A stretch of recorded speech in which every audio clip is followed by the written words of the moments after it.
Oke teman-teman, selamat datang kembali di Kura Tegal. Nah, hari ini kita akan bahas mengenai sayur apa aja yang tidak boleh dikonsumsi atau apa aja yang tidak boleh dikonsumsi oleh kura-kura ya teman-teman ya. Terutama sulcata dan kura-kura lainnya atau kura-kura darat. Nah, kemarin setelah di video sebelumnya kita udah bahas mengenai sayur yang bagus untuk kura-kura. Nah, sekarang kita akan bahas mengenai sayur apa aja yang tidak boleh untuk kura-kura. Oke teman-teman, ikutin video saya terus ya.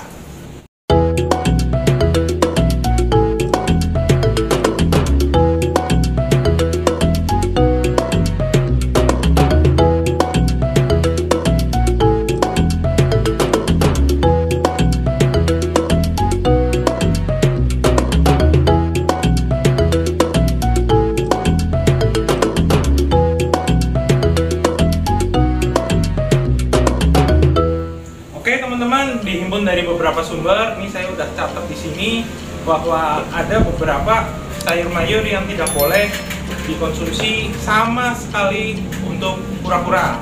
Oke teman-teman, karena kebetulan saya tidak membawa materialnya karena saya tadi ingin membelinya di pasar teman-teman. Cuma kita pikir kembali, kita membeli sayur mayurnya itu karena bukan untuk konsumsi kura-kura, jadi lebih baik saya nanti cantumin aja gambarnya di kanan kiri saya ya. Oke. Sayur yang pertama yaitu sayur kol atau kubis ya teman-teman.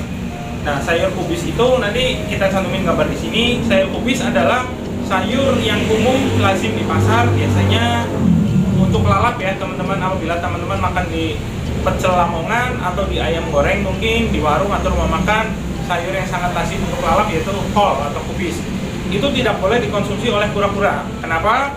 Karena kura-kura itu pencernaannya, metabolismenya lambat ya teman-teman. Jadi kalau sayur kol itu lama sekali untuk dicerna di dalam perut, jadi akan menyebabkan terjadi kebusukan di dalam perutnya, jadi tidak baik untuk dikonsumsi, yaitu sayur kol. Jadi teman-teman nggak boleh ya kasih sayur kol. Oke. Sayur yang kedua adalah sayur bayam teman-teman. Sayur bayam itu bagus untuk tubuh manusia, jadi anak-anak kecil juga kita disaranin untuk makan bayam, makan sayur supaya kuat ya teman-teman, karena banyak mengandung zat besi. Nah itu, tapi untuk kura-kura darat itu kebalikannya teman-teman. Jadi sayur bayam itu tidak boleh dikonsumsi oleh kura-kura karena banyak mengandung atau tinggi mengandung zat besi teman-teman. Itu akan menyebabkan pencernaannya terganggu juga. Itu bisa langsung menyebabkan bladder stone atau kesulitan pencernaan, dia tidak bisa untuk pup ya teman-teman ya. Seperti itu ya teman-teman. Jadi sayur yang ketiga adalah bunga kol. Bunga kol itu ada seperti yang warna putih-putih ya teman-teman, yang di dalam kol. Nanti kita cantumin di gambar seperti apa bunga kol. Nah, itu juga tidak boleh dikonsumsi karena bisa menyebabkan pencernaan juga ya teman-teman ya. Dan untuk yang keempat adalah lobak teman-teman. Lobak itu tidak bisa dicerna juga. Lobak untuk manusia bisa dikonsumsi aman, tapi untuk kura-kura itu tidak boleh ya teman-teman ya. Yang kelima adalah kecipir teman-teman.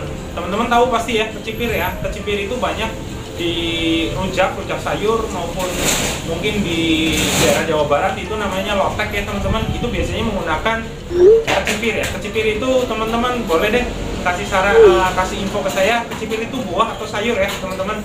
Jadi seperti buah tapi golongannya sayur teman-teman. Jadi teman-teman nanti kasih info aja ke saya di komen ya teman-teman ya, kecipir itu buah atau sayur. Oke teman-teman. Terus selanjutnya adalah daun singkong.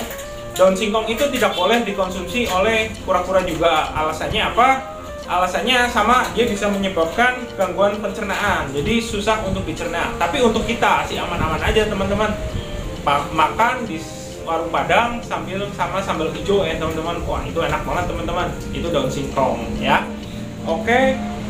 Yang selanjutnya adalah daging, semua produk-produk hewani, contoh daging ikan atau mungkin telur. Nah itu tidak boleh dikonsumsi untuk kura darat jenis savana ya.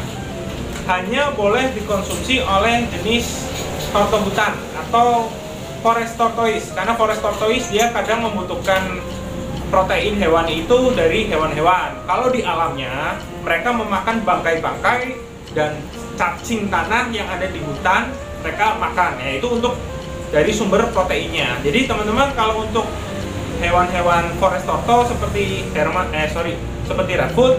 Terus yang kedua adalah CH, cherry head atau yellow food, itu boleh untuk mengkonsumsi protein hewani dari cacing, mungkin udang, atau mungkin daging. Tapi sesekali ya teman-teman, kita nggak boleh untuk makan harian.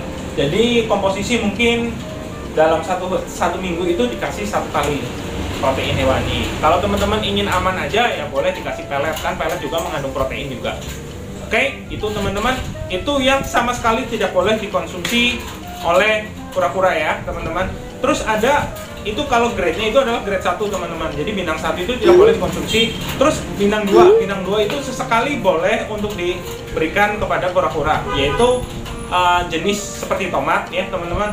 Tomat itu bagus juga untuk pencernaan kura-kura, tapi sifatnya hanya boleh sesekali aja ya. Mungkin 1 minggu sekali atau mungkin 2 minggu sekali, yaitu untuk selang-seling makanan aja. Tapi untuk jenis forest toto oke juga sih dikasih tomat.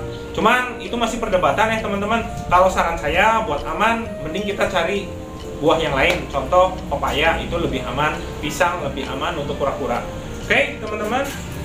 Nah, terus selanjutnya adalah jenis kacang-kacangan. Contoh kacang panjang, toge, buncis, atau jenis kacang tanah ya teman-teman.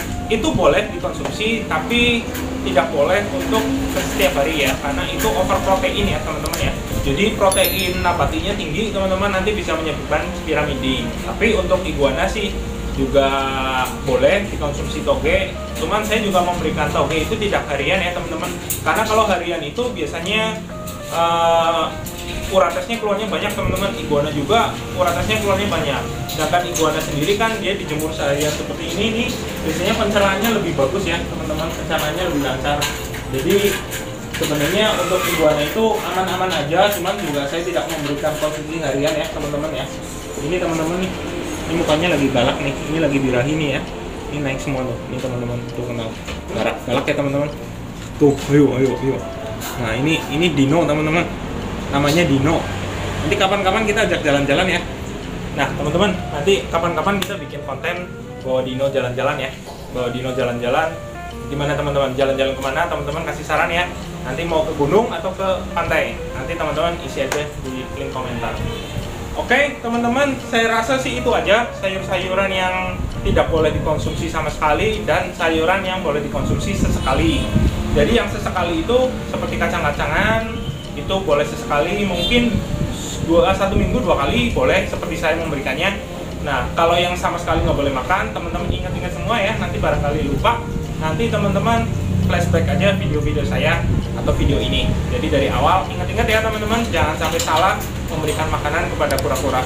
Karena nanti kalau udah dikasih itu, biasanya udah nggak ketolong teman-teman kura-kuranya. Karena fatal teman-teman, gangguan pencernaan itu susah teman-teman.